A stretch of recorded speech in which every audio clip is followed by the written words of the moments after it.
Thank you very much. It's a real pleasure to be here. Let me first introduce myself. I'm an immunologist, a cancer researcher.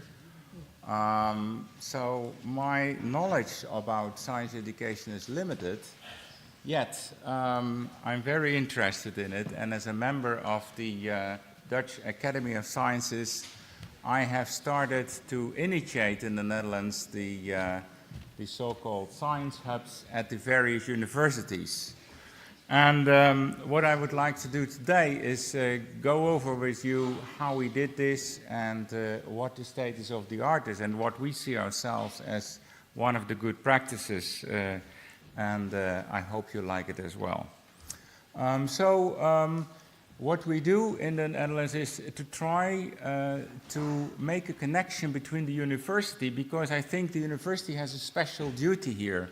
Teachers in the Netherlands are already overloaded with all kinds of tasks, so I think the university really should help here to try to help the teachers to bring this to the children. In the Netherlands we have now 12 science hubs. At every university there is now one. And each of these science hubs has the same core objectives, yet its own accents depending on their activities and their goals as they set it out. What we try to do as common goals is encourage the scientific attitude and especially curiosity of children. And we focus mainly on the age of 9 to 13. And make also scientific knowledge, the best scientific knowledge available at universities in the Netherlands, available for primary education. And we focus then on professionalization of pre- and in-service teachers in the primary schools, and develop also teaching materials. And I would like to share some best practices as we have in the Netherlands.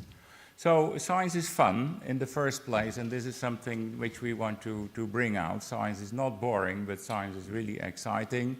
And you see here a professor going to teach even at a primary school. So once every year in the Netherlands there's a lot of cycles, so professors cycle to a school and give a lesson dressed up as a real professor in the school, and the children like this a lot.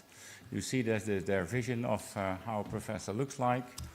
And they do all kind of interesting things.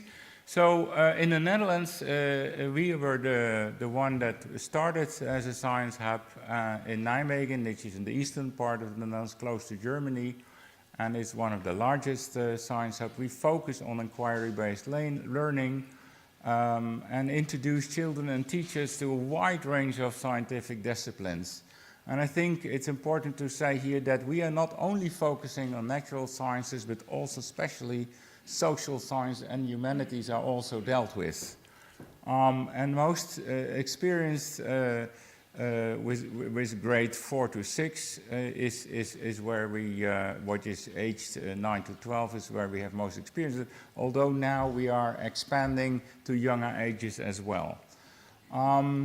And they're really involved in international research projects, and I'll come back to that in a minute. And a range of activities for scientists are developed. And especially a professionalization of inquiry-based learning for the teachers, we notice is very important, and we spend a lot of time on. So basically, the things we do is we bring scientific breakthroughs into the classrooms, and university professors, they really visit schools. We do professionalization courses, a Winterschool we have every year, and the development and dissemination of tools and materials. And I brought a book with me, also sent you in an email that book is available, as well as other materials, because we now have translated several parts from Dutch into English. So basically, this is the project team cycle every year. And as I was already said this morning, a very good scientist is usually also a good teacher. But how do you get a very good scientist to do teaching and to really work into this topic? Well, there is one good trick, and that is give them a prize. So what we invented is the Radboud Science Award, and this is a prize for the best scientific breakthrough of the year at the university. And this is then the starting point of the cycle. So every year we have 3 major breakthroughs at the universities, and these are then translated with the scientists, together with the teachers, to a program that can be held into school. These project teams, so on the left-hand side you see the nice sculpture they get when they win the prize, and then with the team they are developing and translate research into classroom activities. This is not only good for the teachers but also good for the PhD students, because they learn to translate difficult topics into layman talks and also layman programs. And then the children visit the school, visit the university at some point, and there are science visits, so the children then come up with their own questions. They are developing these in the classroom and perform experiments really at the university together with the scientists. And here you see one child going into a scanner. University professors then, with the young scientists, also visit the schools and vice versa. And we then also have for the teachers professionalization courses. We have different courses, short courses, and we have 5 days courses which really go into the depth, because we notice that it's not so much the children, but it's the teachers themselves who find it very difficult to let go and to really go into these topics that they, of course, don't know by themselves, because they are changing every year. So we have 4 to 5 of these large courses every year. Here you see teachers also coming to the university, and we make workshops at the Winterschool and give them an example about how you can develop these programs. Then the development and dissemination is very important, of course, and this is done by website tools, articles. We have a lot of videos which shows situations in classrooms and other teaching materials. And we make every year an inspiration book with the best practices. So these books are meant not for the children, but for the teachers. I have one of these books is now translated in English. It's the right-hand one. If you're interested, come to me. And this really in depth goes over these various topics that we have, like the Higgs particles, for example, or DNA, or fear, or smell and colors. There are different topics. So every year we have 3 new topics. That's the nice part about having a prize for this, is that also every year you have new topics in the university to translate to the school. So these are some things that we make. We made the inquiry-based learning circle, and we also made a question machine for the children. I've seen this recently being translated in Lithuanian even. And these question machines are made for the children, but also the school teachers like them very much, because asking a scientific question that can be answered clearly is not so simple. We learn the children also how to make an hypothesis and how to test hypotheses, so we use these worksheets for the children. If you're interested in this, we have now also an international newsletter. I'll send an email around about that, so you can go to that newsletter. And this is further information that you can find on our website. And that's the end of my presentation. Thank you very much. A good time, I guess. Thank you, Carl.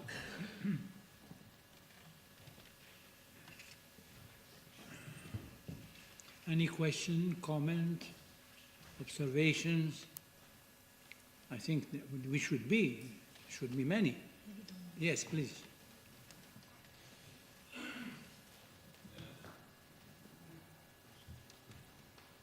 Push the button. So the project is financed by the Académie of the Netherlands, or the government. How is it supported? This project. How is it supported financially and? Actually, the support comes from the university itself mainly. So in the beginning, we have started with this in 2008 is the first time that we started with this. At that time, we got a grant from the Ministry of Education for a certain period of time to set this up and demonstrate that it works. And recently, that's 2 years ago now, the universities have embraced this. And so basically, the funding is coming from within the university. And I think also there is a bonus for the university because children at the university is always good. And I think so the goal is not only to teach the teachers how to do these kind of things, but I think also what we call in the Netherlands then valorization of science, and also learning young scientists to talk and speak for major audience is very important too. So it works from both sides, I think. Is that giving an answer to your question? Yeah? Okay. Please. An important question was raised at the end of the morning in the discussion, namely that creating some specific structure may not be appropriate since there exist already laboratories, universities, education structure for training teachers, etc. And it seems to me, you will confirm or not, that what you presented is an answer to this question. You don't, if I understood you right, you don't substitute existing bodies, training teachers or disseminating science, but you have a very specific goal, namely implementing IPSE in the classrooms, therefore helping teachers to do that, and you create then something very specific, those 12 or so centers, which is within the system, but highly focused. Yeah. Is that correct? Yeah, that is correct. The only problem that we had in the beginning is to basically convince the university itself to embrace this. And that sounds very simple, but it is not. But so from that part, a subsidy from the ministry helped from that point to demonstrate that it really works. And I think also that is very important that we do this from the university, because I don't know how it is here in France, but in the Netherlands, teachers, they are overloaded with all kind of things they have to do, from all kind of questions they have to address, and they have to do a lot of administration. So you cannot just say that they have to do it from within the school as a start. I think they really need the help from the universities. Okay. But basically, what does the university do besides funding? Well, the funding, of course, is important to have some people to do the work. So in our place, we have now 3 persons available. And I think the most important thing is to be the mediator between the scientists and the school teachers, because this is really 2 different worlds. In the schools, but also at the universities, at both places. And so I think the interesting part is that because the teachers, they know what the children can at a certain level and can grasp, and the professors at the university, of course, they know everything about their topic. But bringing this together is a challenge.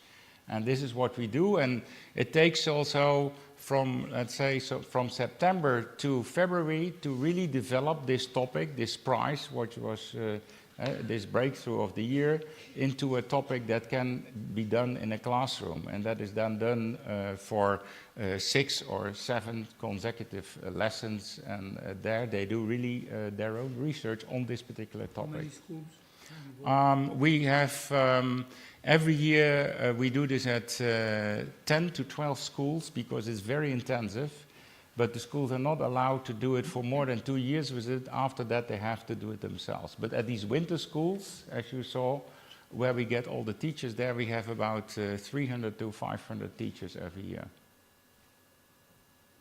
This is another aspect. You bring Yeah. the teachers within the university. Yes, we do that.